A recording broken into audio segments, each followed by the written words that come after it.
Students, we have already seen that the Rutherford's atomic model is not in conformity with the classical model of electromagnetic radiation. And this Rutherford model fails to explain the stability of an atom and the existence of spectral lines in the hydrogen spectra. To resolve this limitation of Rutherford's model, Niels Bohr proposed a new model of atom with the help of quantum theory of radiations proposed by Max Planck. Now this Bohr's atomic model is restricted to hydrogen and hydrogen-like systems. Now let us discuss the postulates of Bohr's atomic model. What is an orbit? We know that the electron revolves around the nucleus in a well-defined circular path of fixed radius and fixed energy. This well-defined circular path are termed as an orbit. So, according to Bohr's first postulates, in any atom, electrons revolve around the nucleus only in certain selected or permissible orbits without radiating energy. Such orbits are known as stable or non-radiating orbits or stationary states. Rutherford also mentioned about orbit, but he did not mention about stationary states or non-radiating orbits. Let us see the second postulates. Each stationary state corresponds to a certain energy level. As long as the electron is in the particular stationary state, it has a definite amount of energy. The energy is least in K shell and it increases as we pass on to LMN shells. The first shell, where n is equal to 1, is termed as K shell. The second one L, the third one M. So like this we name the shells. Now what do you mean by momentum? Momentum is the product of mass into velocity. And what is angular momentum? Angular momentum is mass into velocity into radius. Now, Bohr made a remarkable suggestion that the angular momentum of a system equal to mvr can assume only certain definite values or quanta. The result follows immediately. Instead of all possible r values, only certain definite r values are permitted. Thus, only certain definite orbits are available to the revolving electron.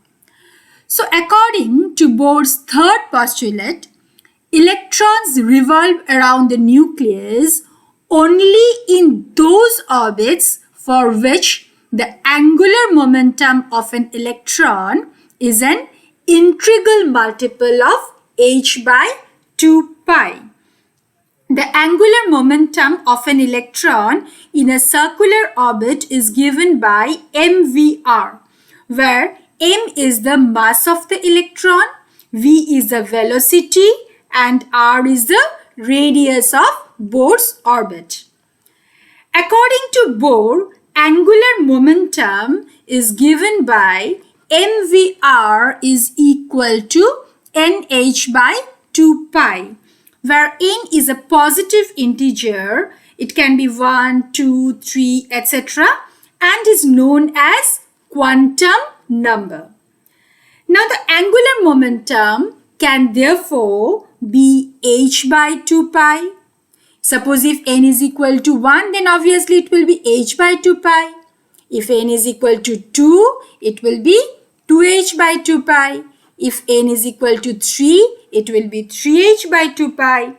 So, the angular momentum can therefore be h by 2 pi, comma 2h by 2 pi, 3h by 2 pi, dot dot dot, nh by 2 pi. This principle is known as quantization of angular momentum. Now what is this h? H is the Planck's constant. Here lies the difference between Rutherford's model and Bohr's model. Unlike in Rutherford's model, where an electron should constantly emit radiations since it gets accelerated while moving around the nucleus according to Maxwell's theory. But in Bohr's model, all the orbits are stable. The electron would not be radiating energy as long as they are in the stationary state. This is because the angular momentum of an electron moving in a stable state is quantized. Now let us see the next postulate. Now what will happen if an electron absorbs energy? Obviously, when an electron absorbs energy, it will jump from a lower energy state to a higher energy level. And in the higher energy level, the electron, while coming to the lower energy level, will emit radiation. So, when an electron absorbs energy from an external source, it may jump from a lower energy level to a higher energy level. In coming back from a higher energy level to a lower energy level, the electron will emit energy or radiation. See, E1 to E2, in this transition there will be absorption of energy, and from higher level E2 to E1 there will be radiation of energy.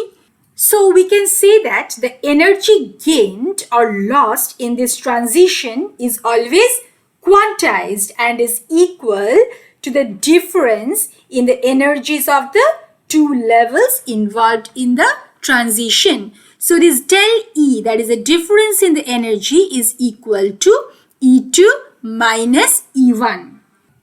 So Bohr's model indicates that certain definite electronic levels are only permitted. These levels are called stationary states. That means electrons cannot revolve around any orbits, but they will revolve around the nucleus in certain permissible orbits. So the transition of the electron may be compared to climbing a staircase or a ladder.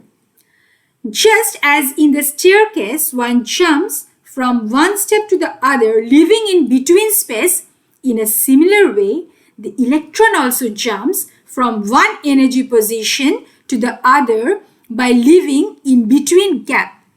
This also explains as to why the atomic spectra are discontinuous.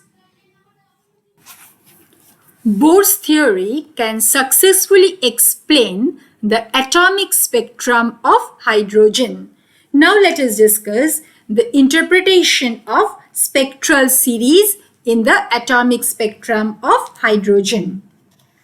The hydrogen atom contains only one electron, and this one electron resides in the K shell, that is the first orbit. This is the normal orbit or the ground state and represents the stationary state of the unexcited atom. Energy may be absorbed by this electron, which is then raised from its normal orbit to a higher energy level.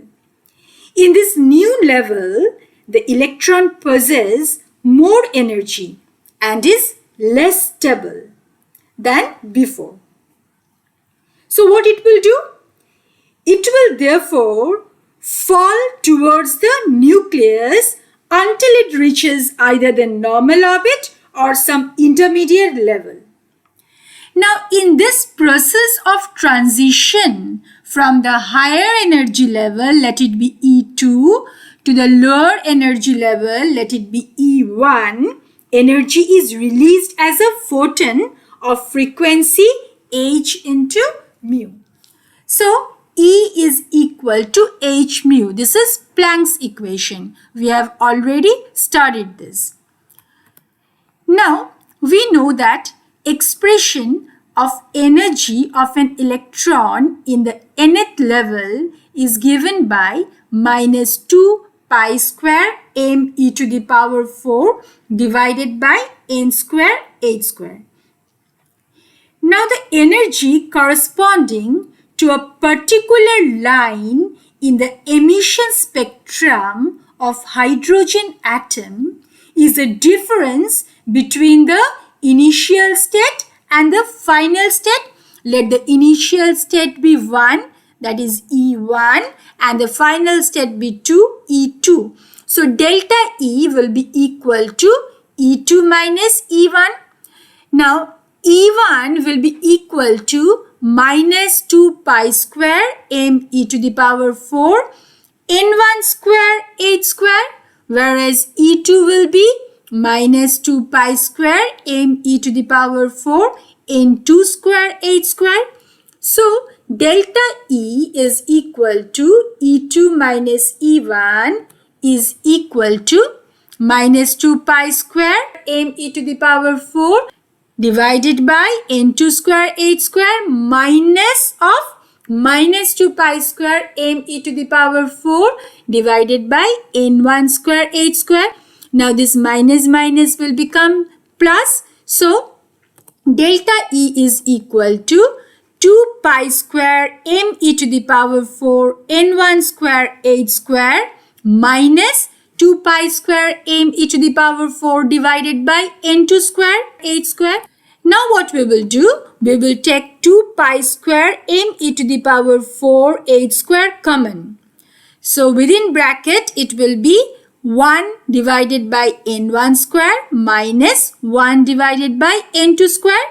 So delta E is equal to 2 pi square m e to the power 4 divided by h square within bracket 1 by n1 square minus 1 by n2 square. So from here we can write that delta E is equal to 2 pi square m e to the power 4 divided by h square within bracket 1 by n1 square minus 1 by n2 square. Let this be our equation 1. We know that delta E is equal to h nu, which is Planck's equation. Now we will equate this equation 1 and equation 2. So what we will get? We will get h nu is equal to 2 pi square m e to the power 4 divided by h square within bracket 1 by n1 square minus 1 by n2 square. This implies that mu is equal to 2 pi square m e to the power 4 h cube. So h I am bringing here. So h cube 1 by n1 square minus 1 by n2 square. Now we will divide this left hand side and right hand side by c. So mu by c is equal to 2 pi square m e to the power 4 c h cube within bracket 1 by n1 square minus 1 by n2 square. Now what is this mu by c? This is wave number. So mu by c is mu bar. So mu bar is equal to r 1 by n1 square minus 1 by n2 square. So what is this r? R is equal to 2 pi square m e to the power 4 c h cube, and this r is known as Rydberg's constant and its value is 109678 centimeter inverse. And what is this mu bar? This is wave number. So mu bar is equal to r within bracket 1 by n1 square minus 1 by n2 square. This is known as Rydberg's equation. Now this equation we are applying it for hydrogen. Now we know that Bohr's atomic model can be applied to hydrogen as well as to hydrogen-like system. Now suppose Instead of hydrogen, if we are applying it for hydrogen-like system, for example, He plus Li plus 2, then the equation will be modified to mu bar is equal to R within bracket 1 by N1 square minus 1 by N2 square into Z square. Now what is this Z? Z is the atomic number. So if you are applying the equation for He plus, then Z is 2, so it will be 4. Z square will be 4. The various series present in the spectrum of hydrogen can be explained as follows. This is the Rydberg's equation for hydrogen. This mu bar is a wave number, so mu bar is equal to R within bracket 1 by N1 square minus 1 by N2 square. Now, Lyman series is obtained when the excited electrons return to the ground state N1 is equal to 1. So, for Lyman series, the Rydberg's equation is mu bar is equal to R 1 by N1 square. Here N1 is 1. So 1 by 1 square minus 1 by N2 square. So always remember that for Lyman series, N1 is fixed at 1. And these lines, they appear in the UV region of the spectrum. Next, let us come to this BOHR'S series. For BOHR'S series, N1 is fixed to 2. That means here the transition will take place from either third level, fourth level, fifth, sixth, etc. and N1 will be equal to 1. And the Rydberg's equation will be R within bracket 1 by 2 square minus 1 by N2 square, and this will be equal to wave number mu bar. So the first BOHR'S line will be the transition from the third shell to the second shell. The second BOHR'S line will be transition from the fourth shell to the second shell. The third BOHR'S line will be transition from the fifth shell to the second shell.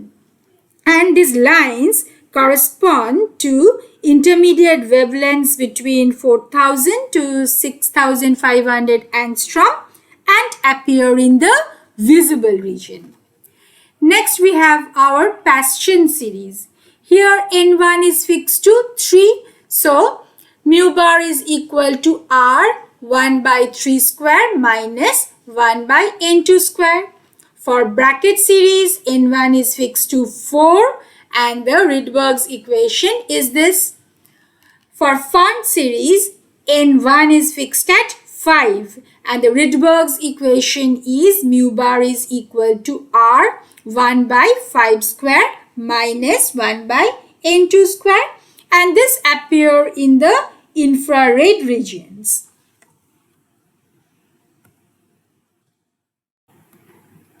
Let us now discuss the drawbacks of Bohr's model.